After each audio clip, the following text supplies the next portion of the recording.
Hello everyone and welcome. In this short, we're looking at the eelgrass.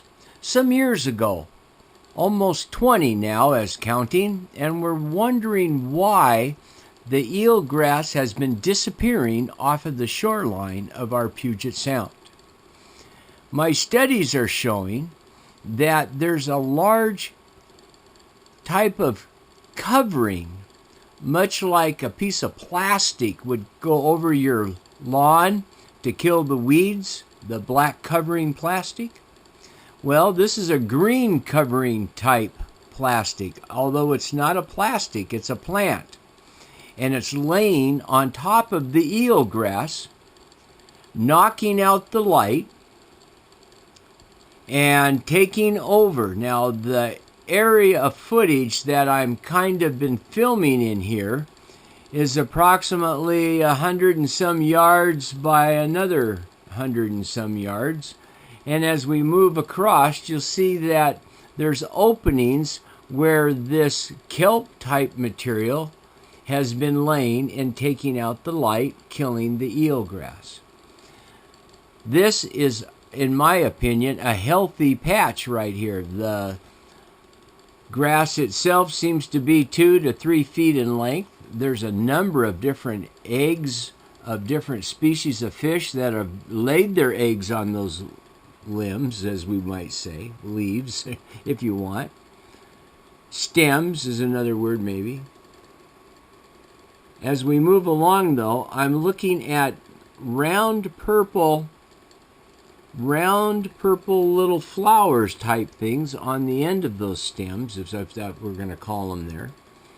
And I'm noticing now that we're getting back into an area with more of this large ribbon kelp that's knocking out the light, and I believe that's really affecting the health of our eelgrass. And as we move along slowly, I keep seeing egg clusters.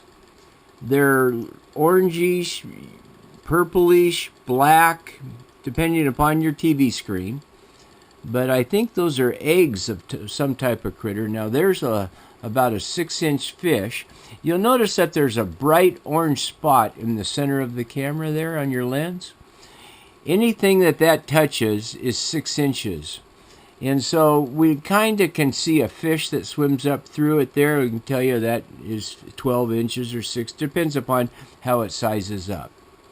Now, as we move into this a little bit deeper, we're going to come up with more of this, I'm going to call it flat ribbon kelp. You see how it's starting to take over now. The eelgrass has disappeared. Lots of white sand now open and exposed. And look at the covering on this, the width. Now remember, that dot is 6 inches. So if you start looking that across, you're at 20, 24 inches wide in some areas, maybe wider. And that takes out a lot of light that is really needed to support our eelgrass. But I'm not quite sure what type of kelp or plant this is.